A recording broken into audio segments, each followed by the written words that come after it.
प्रिय दर्शकों नमस्कार। एक बार फिर से उपस्थित हूँ आप सबके सामने महत्वपूर्ण ज्योतिषीय कार्यक्रम के साथ कुंडली विश्लेषण में। आज के इस कार्यक्रम की शुरुआत में आपसे मैं 2-3 बातें बहुत अच्छी कहूँगा जो लाभ भाव से संबंधित होंगी। किसी भी स्थिति में अगर जन्म कुंडली का लाभ भाव लग्न से संबंध बनाता हो, मतलब लग्न में लाभ भाव के स्वामी बैठे हों या लाभ भाव के स्वामी लग्न को देखते हों या लग्न का स्वामी लाभ भाव में बैठा हो और गुरु का प्रभाव या तो लग्न या तो लग्नेश या तो लाभ, इन तीनों भावों से संबंध किसी एक भाव से बना लेता हो, या तो लग्न को गुरु देखते हों या तो लाभ भाव को गुरु देखते हों या लग्नेश को गुरु देखते हों, ऐसा जातक अपने जीवन काल में एक से अधिक जगह से धन कमाने के साथ साथ व्यापारिक विचारों से ओतप्रोत होता हुआ मजबूत निर्णय लेने का साक्षी और किसी भी तरीके से धन कमाने में माहिर होता है। इसका समाज इसे निश्चित रूप से सुरक्षात्मक दृष्टिकोण रख करके समाज का व्यक्ति पोषण करता है और समाज इसका पोषण करता है। ऐसे लोग चुनाव में, राजनीति में, सेना में, उसके बाद बहुत सारे ऐसे विषयों में मजबूत पद को प्राप्त करते हैं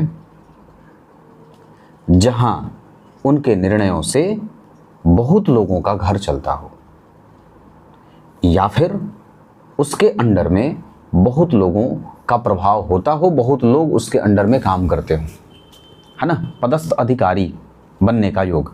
अगर राजनीति होगी तो राजनीति में व्यक्ति विधायक या सांसद हो जाएगा। और इतना ही नहीं, अपने सत्कर्म और दुष्कर्म सभी प्रकार से धन कमा लेता है। वो टेबल के ऊपर से शुद्ध आमदनी भी जनरेट करता है और ऊपरी आमदनी भी उसके पास आती रहती है। उसके पास आय के एक नहीं बहुत सारे स्रोत और साधन बनते हैं। परमात्मा की बड़ी विशेष कृपा उस पर होती है कि उसके द्वारा किए गए कभी भी जैसे होता ना कि कार्य तो उसने अनैतिक भी किए हैं पर फिर भी वो उस दोष से मुक्त होता हुआ भी नजर आता है। मतलब उसको उसका दंड नहीं मिलता। प्रकृति का दंड मिलता है, मनुष्य द्वारा, समाज के द्वारा उसे दंड नहीं मिलता। या ये कह सकते हैं कि उसके कृत्यों पर कई बार जो बुरे कृत्य होते हैं उस पर किसी की दृष्टि नहीं जाती है, वो बच जाता है, कानून की दृष्टि से हो या जैसे भी हो सके। वक्त से पहले वो वहां से निकल जाता है, हट जाता है। ऐसी स्थिति कब होती है, जो मैंने पूर्व में आपको सूत्र बताया है।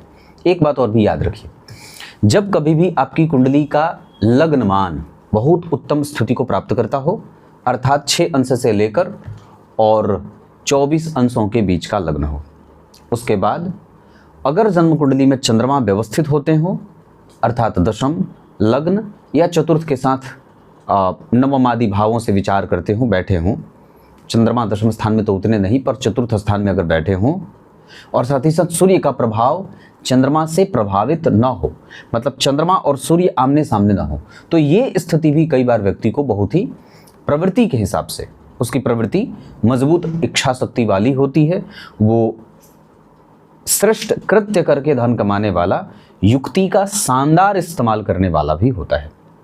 तो ये सारे सूत्र जो हैं वो आप लोगों को लिखना चाहिए।